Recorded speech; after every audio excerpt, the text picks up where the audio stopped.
Hello, my name is Moonstone and welcome to Anything Animations, where I talk about anything and everything animated.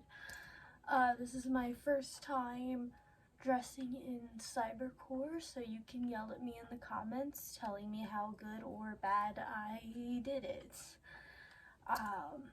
Today I'm going to be talking about Serial Experiments Lain, which has themes of like sci-fi and technology and psychology and stuff. So I thought me dressing cybercore would have been, perfect. Anyway, I discovered Serial Experiments Lain by myself through TikTok. I was looking for audios for my Rei Ayanama from Evangelion cosplay, and a lot of audios from Lain are used in Evangelion and cybercore aesthetic TikToks. Everything from the theme song to like just a bunch of random audios. Anyway, eventually I found like a edit on there. As I was doom scrolling, I found a edit of Lain, thought it was cool, saw hashtag Serial Experiments Lain, googled where I could watch it for free, found a place, started watching. So that's it.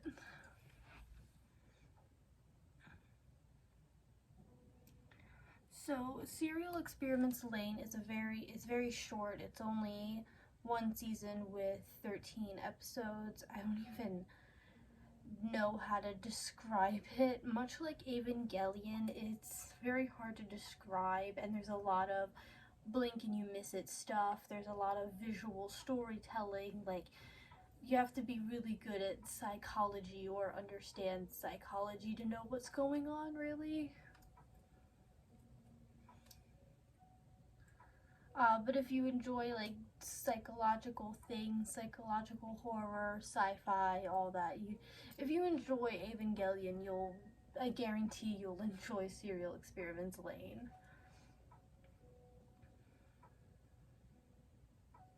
So the main plot of Serial Experiments Lain is there's a girl named Chisa, and I have to word this very funny because YouTube. She unfortunately chooses to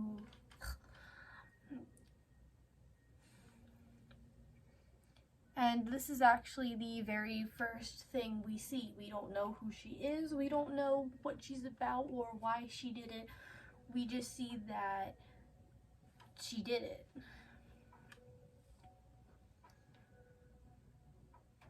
Yeah, we don't even know her name until... Where'd I go with my script? We don't even know her name until later in episode 1 when we meet Lain. Yeah, we have no idea who she is, why she did it, we just know that she did it.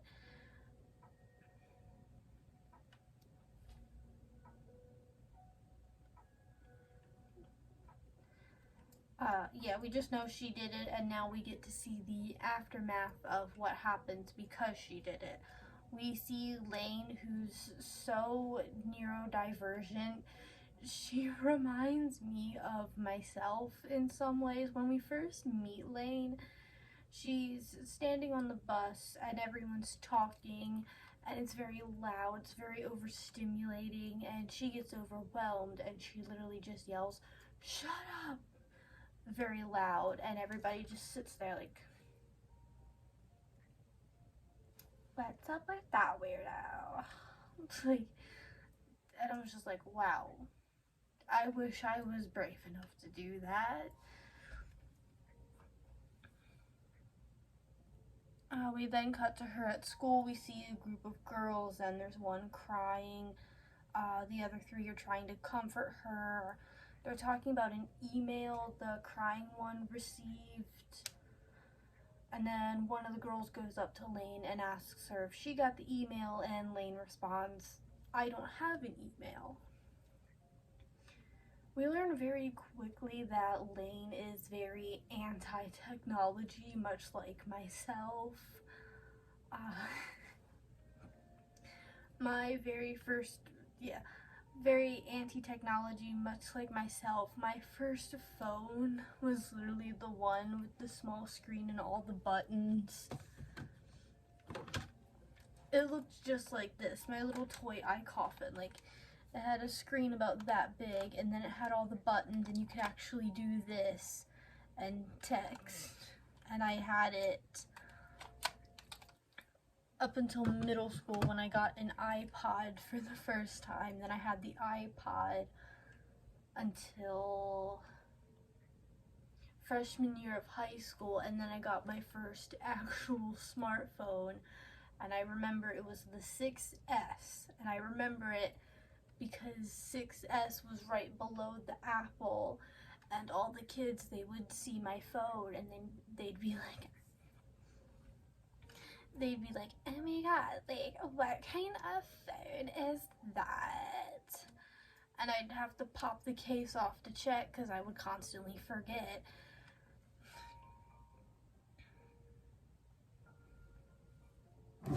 Whoa, don't fall.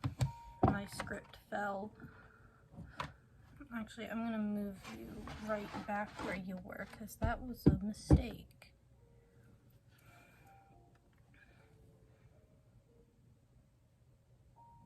Yeah, I had the 6S, and I would constantly forget which one it was. So anytime one of the kids asked me what kind of phone I had, I would have to pop the case off, flip it over, and look at it. And then when I told them, oh, it's a 6S, oh my god, that's like so old. You need like the newest, nowest phone. Look at what I have. It's so fancy. It doesn't have a headphone jack, so I have to choose between listening to music and charging my phone because AirPods weren't a thing yet. At least I don't think they were a thing. I don't remember if they were. I remember in high school a lot of kids were using adapters, which was a cord about this long, headphone jack on one side, a charger end on the other side, and you'd plug it in, and that's how you would listen to music. I don't remember if AirPods existed yet. Maybe they did, but only the rich and fancy could afford them at the time, I guess. I don't remember. Anyway, there's an ad.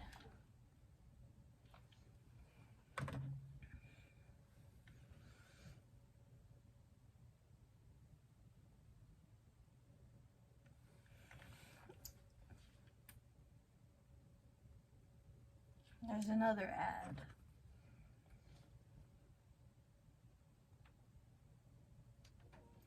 There we go.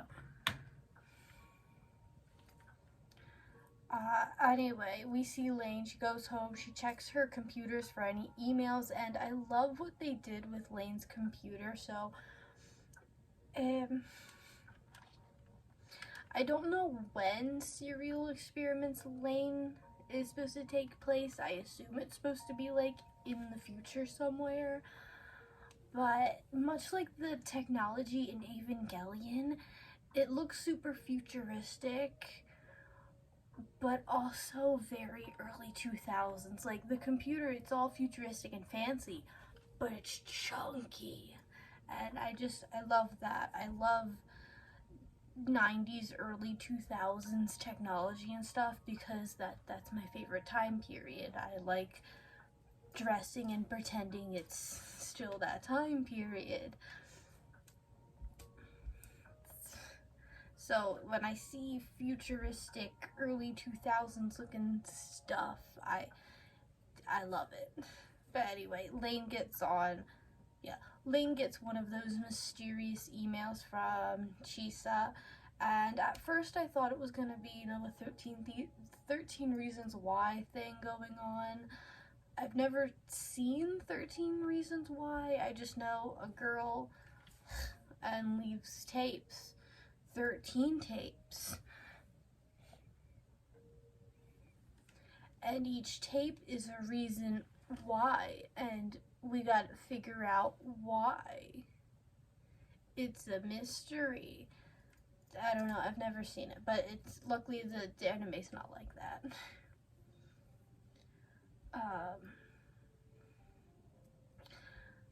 Yeah, I was wrong about that. Lain responds to the email, and Chisa actually replies, and Chisa starts talking about the wire, which is the internet in the serial experiments world. Yeah, all the computers are called Navi, and the internet is called the Wired. And Chisa talks about the Wired and how she had to give up her physical form to go into the Wired. She's now in the Wired, and she wants Lain to join her. We then see Lain have some sort of dissociative episode or manipulative daydreaming. Yeah, manipulative daydream episode. In her little daydream episode, let's call it, she's on the train. Then the train suddenly stops, and then she sees herself outside of the train. And then she sees Chisa, except her face is all contorted, and she jumps in front of the train, and then when she snaps out of it, she's just at school.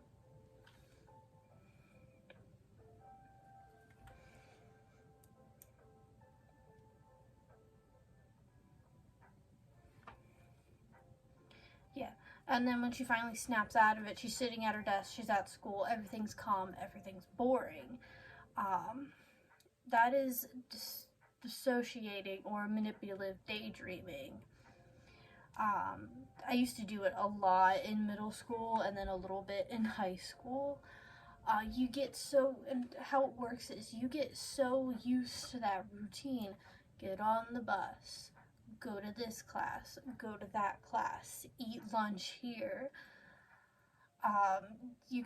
You get so used to doing that, you begin to daydream. Because I remember I used to do it. I would be in my first class, sitting at my desk, daydreaming away, and then when I snapped out of it, I'd be at like the third class. Don't even remember how I got there because I was so used to that routine. I could have done it blindfolded and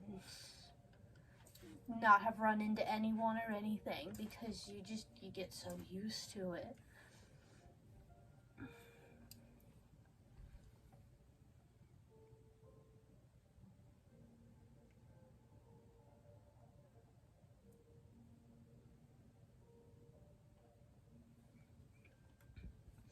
Yeah, you just get so used to the routine and stuff, your brain doesn't even have to be there for it.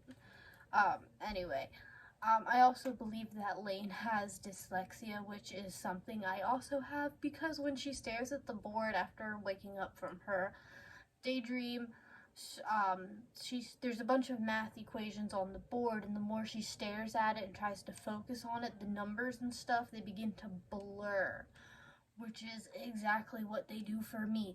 They like blur and then they fade together until it's all just gobbledygook and I can't read it anymore. And then I gotta close my eyes and shake my head. And then when I open them up, they're normal. But then I gotta hurry up and figure out where I was, read as much of it as I can before they gobbledygook together again. And they do this faster. Every time you close your eyes and shake your head and open them, the letters will be normal, but the amount of, they quickly become gobbledygook more and more until you just can't read it at all anymore. So yeah, the longer thing I have to read, the longer it's gonna take me to read it, because yeah.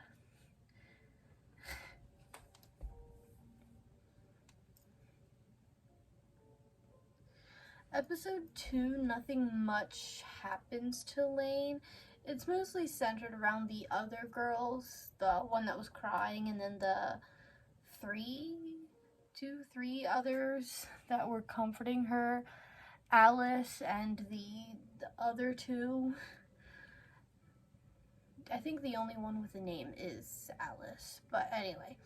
They go to a nightclub looking place, and this is where I got so confused. Like, are they sneaking in there? Is it a nightclub for kids, like an arcade? Like, because Lain is 14, making her in middle school, which means the other girls are in middle school, which means, yeah. And there are grown men at this nightclub, so how are they getting in? I don't understand. So it's an actual, like, club. It's not like an arcade or anything, because there's no arcade games everywhere. It's just a big old dance floor. And there are other kids here too, so I'm not understanding. Anyway, the girls see someone that looks like Lain but isn't Lain. Remember that. It'll be important for later. And then at school they confront Lain about it, asking her, hey, was that you at this kid club place? Yeah, they confront Lain about it, but it really wasn't her. Lain then receives a weird little gift that looks like a little box of technology.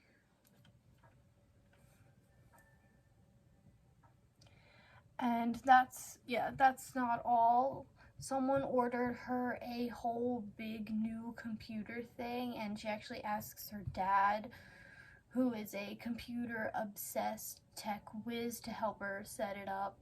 She also shows her dad the mysterious technology block she received at school. He doesn't even know what it is. And yeah, she ends up sneaking into the nightclub and asking the kids there, what is this? And yeah, one of them end up saying, oh, it's this thing, you put it into the computer and you have to have this part to do it, and technology stuff. And then you'll be hooked up to the wire. You'll be hooked up to the wire. All you have to do is hit this and hit that and plug this into there and then click on this and then drag it over here. And yeah, eventually Lain's big sister catches her doing this new technology stuff with her new computer, and we see Lain for the first time in her signature outfit. A plain white spaghetti strapped dress, and that's it.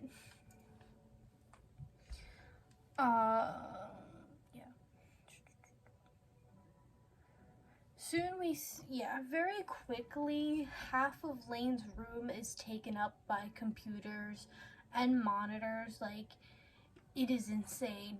There's computers everywhere, there's screens everywhere. Go away, ad.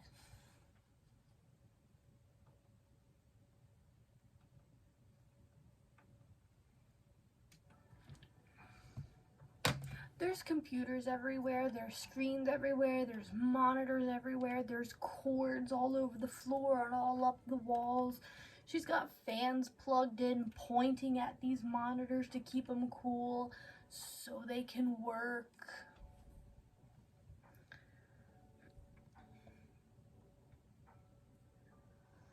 Her family gets concerned, I think. It's so weird. The way Lain's family talks is they sound very deadpan, very no emotion. There's no emotion in their voice, especially the mother. The only one I can say is actually showing genuine concern for Lain is her sister. Like, I can't tell if her mother cares about her or not. The father, he cares like a little bit, I guess. I don't know. They all talk so boring. But yeah,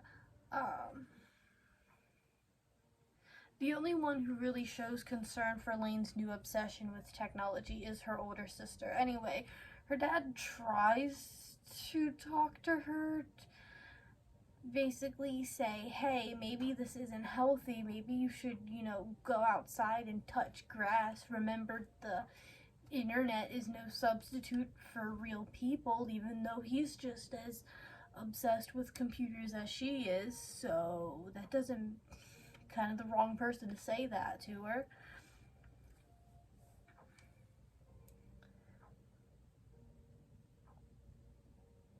And Lain, at this point in the series, she's not talking to just Chisa anymore in the internet. She's now talking to a bunch of other internet people, and she mentions the line in between the internet, or yeah, or the wired, because it's not called the internet in the world. The line between the wired and real life is not split black and white. It's actually very gray. And when I thought about it, it kind of makes sense. Because when you're talking to somebody on the internet, you're actually talking to a real human who has thoughts and feelings and opinions and emotions. It's just on the wired, so it's not like you're being antisocial, you're actually being very social. And something I started to notice, you see a lot of imagery of telephone wires and telephone poles, you know, the poles that hang out outside, and then the wires go whoosh, whoosh. Yeah, they're like a ribbon to them all. Okay.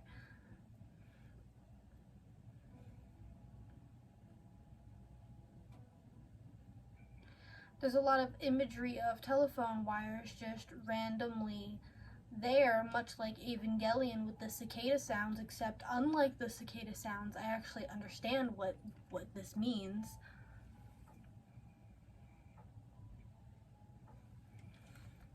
So the reason why they keep showing us telephone wires is because they're connected, they're wires. People talk to each other using the technology, using the wires. We are all connected, and that's the whole premise of this anime. That's why they keep showing it to us.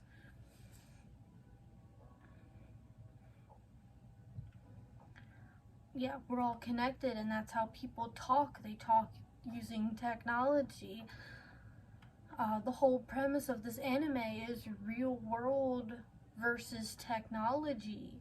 And by the time I got to episode 8, Lane's room is fully consumed in technological things. There are screens everywhere.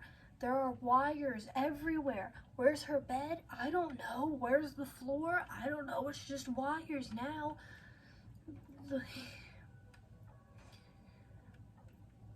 There's just so much stuff everywhere. She has twice as many fans now to keep the technology cool enough to use. There's monitors everywhere. There's a giant, it looks like a giant boiler just sitting in there keeping everything cool, I guess, even though I thought boilers were meant to heat things up. Yeah, there's cords everywhere. There's blinking lights.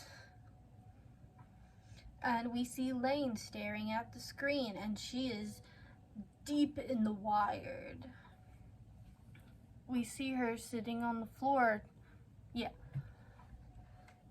So, physically, Lain is sitting in a chair at the computer, staring at it, and she is so deep in the wired that in the wired, she's sitting on the floor talking to inanimate objects or visions of her mom and her dad.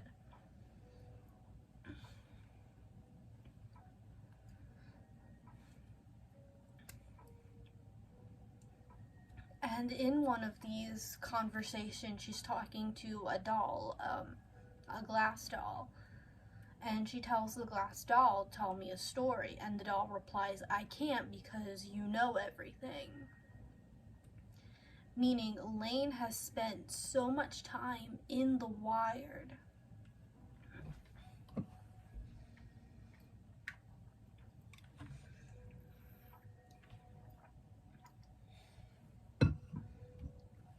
Sorry about that. Lain has spent so much time in the wired that she already knows everything. She has consumed everything, and she's consumed anything and everything, all kinds of information, all of the media, any kind of information ever. If it's on the internet, Lain knows about it. And now the doll can't tell her any more stories.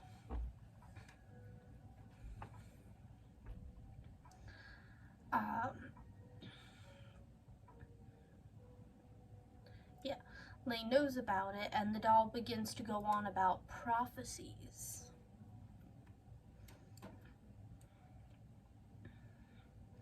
And says that everything that has ever happened, everything in the real world, is first prophesized, meaning the real world isn't as random as it seems, but a series of prophecies or visions coming true.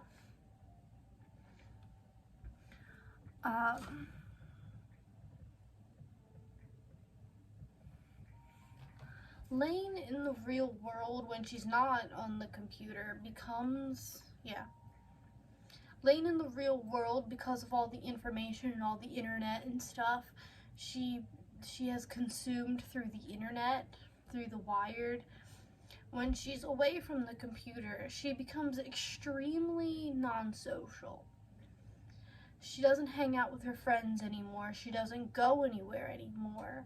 She just goes to school because she has to, and then goes home, gets on the wired, and then just stays on the wired until she has to go to school again. She finds that real life, when she's not on the wired, is very boring, very meaningless, and there's nothing in the real world that she can't do on the wired. So why stay in the real world? This is what Chisa was talking about when she said she gave up her physical form to be in the wired, where you can be immortal. You don't have to worry about sickness or death or aging.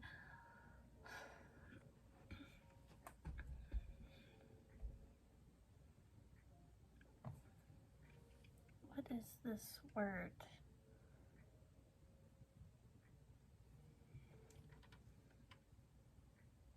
Yeah. Lain begins to think about how human bodies are just a waste, and how we should all just be hooked up to the wired, and that we should all be connected. Episode 7, 8, and 9, I watched all together without stopping. So, yeah, I don't know distinctly which episodes these all were, but yeah. There are these cyber hacker guys who find and track down Lain, and when they confront her, they ask her, is your mom your real mom? Is your dad your real dad? What about your sister? Do you even know when any of their birthdays are? Do you even know when you were born? Do you even know your own birthday?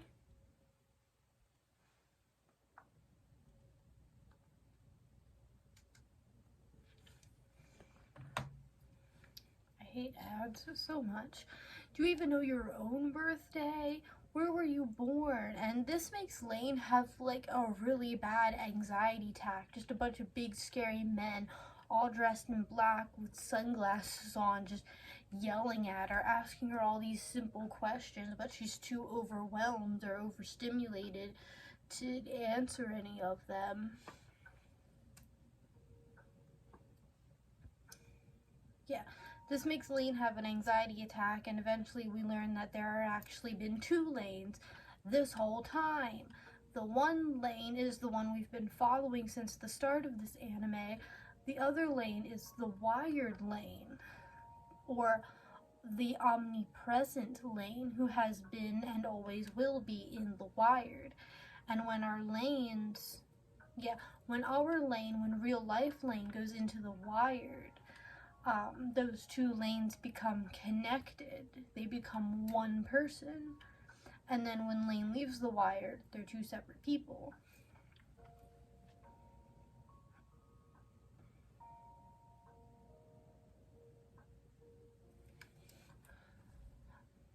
Our Lain, real life Lain, discovers the wired Lain, or omnipresent Lain, and tries to stop her because the other Lain is going around messing everything up between her and her friends. She's going around, she's spreading rumors about her friend, she's doing this, she's doing that. And then real life Lain has no idea until she goes to school and her friends are like, hey, did you start this rumor? Did you say this? Did you do this?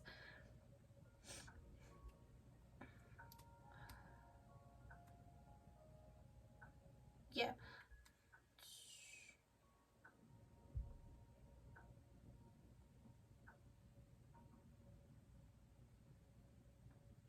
Okay, I forgot I lost where I was for a second. Our Lain, real life Lain, tries to stop omnipresent Lain by deleting her with the help of one of the kids from the arcade nightclub place that Lain keeps. Yeah, Lain keeps saying he's one of the knights, which is the big scary hacker guy's name. But the kid keeps saying he's not one, so I don't know if he is or if he's not, or if this what's going on there. Um, Skipping to the last 3 episodes, episode 11 is probably the weirdest one because it half the episode is just a recap of what we've been watching so far. Like, you know how when episodes split into 2 parts, how the second episode will always have like random bits of the first episode to kind of refresh your brain, and then it'll go on to finish what it was saying?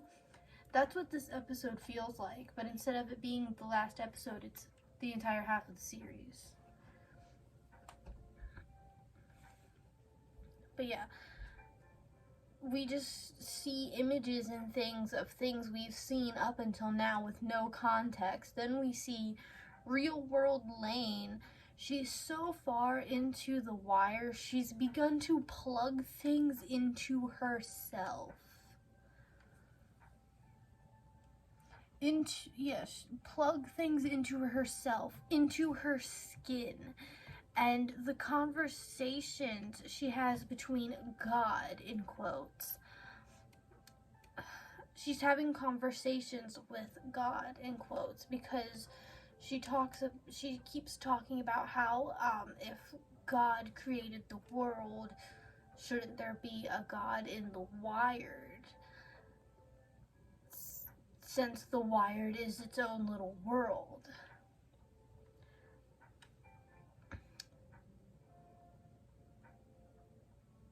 Yeah.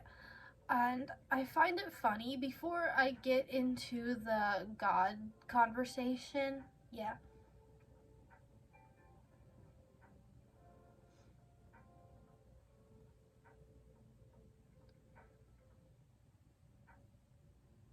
Yeah. Before I get into that, the God she's talking to, she made up a few episodes ago, but he wasn't super important. Yeah, I just said that.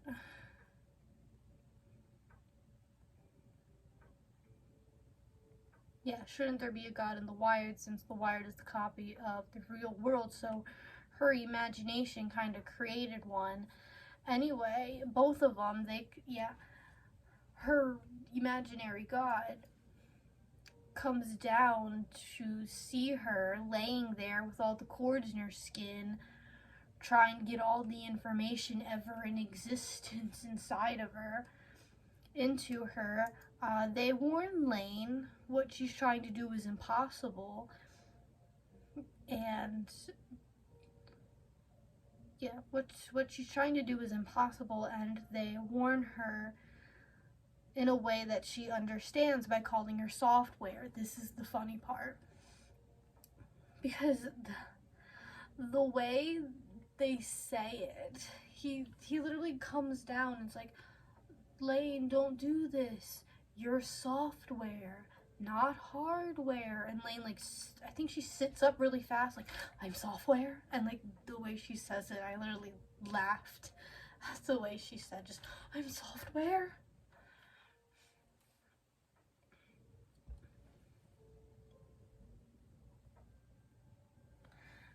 Anyway, our Lain. Yeah. Anyway, our Lain goes to Alice and tries to explain that she's not the one that told the school about her crush. That was the omnipresent Lain. Not me, that was the other me. Except that me isn't me, I'm me. but she's gonna go fix it. And the next day at school is weird because Lain actually succeeds at deleting everyone's memory about Alice's crush by connecting everyone together. Alice very quickly notices this, like something feels off, something seems off, and figures out that only omnipresent Lain smiles. And that's how she's able to tell omnipresent Lain apart from our Lain. So she knows the difference between the two Lains. Finally understanding, yeah,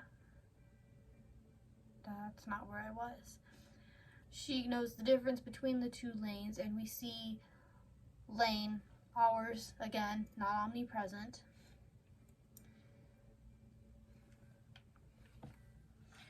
talking to Chisa again, and Lain finally understands why Chisa did what she did and is ready to join. She tries to convince Alice, her friend, to join her in the Wire. Alice talks to Lain and basically snaps her out of it. She argues with, basically snaps her out of it and convinces her not to do what Chisa did and fully go into the Wire. And yeah, Alice talks to Lain out of it, and then Lain begins to argue with her made-up god, realizing they're not real, that they were a part of their imagination this whole time. In the end, Lain ends up deleting herself from everyone's memory. She no longer exists in the real world, and she ends up taking, deleting herself from everyone's memory. She no longer exists in the real world. She ends up talking with her omnipresent self, both stuck in this weird world of in-between, alone together. Because neither one of them exists now, but they also exist, so they have to go somewhere, so they go in this weird little pocket dimension.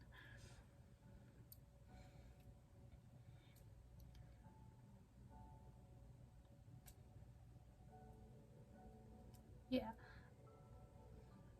Both stuck in this weird world of in-between. It's not the real world.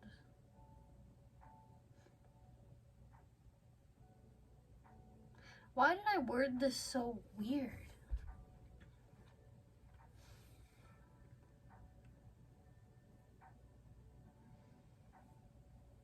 Both of them are stuck in the weird world of in-between. That's not the real world.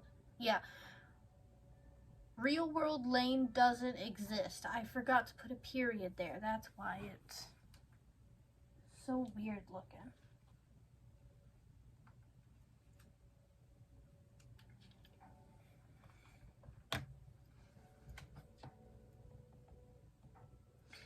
Real world Lain doesn't exist in the real world, so where's the Wire? We don't know. Lain is stuck watching the real world go by, and no one remembers her, and she can never grow up, she can never change, and that's where it ends. Okay. I don't know why I worded it so weird, but anyway, Lain and her omnipresent self. The only way to get rid of her omnipresent self was to delete herself. So they both end up going into this weird pocket dimension, and they talk it out for a bit, and then Lain, real world Lain, ends up being kind of like a ghost almost.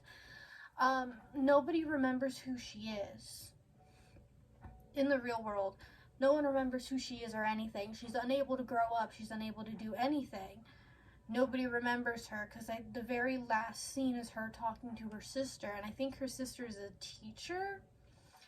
And when her sister sees Lain, something clicks, like, hey, you look familiar, but I don't know where I've seen you. And Lain actually plays along and is like, yeah, I don't know you, goodbye. But yeah, she's unable to grow up, and she's just kind of stuck there being a ghost, essentially. book, kind of. And that's kind of where it ends, on a very weird, confusing note. Okay, but yeah, that's all I have time for today. Thank you guys so much for watching. I'll see you guys next time. Bye!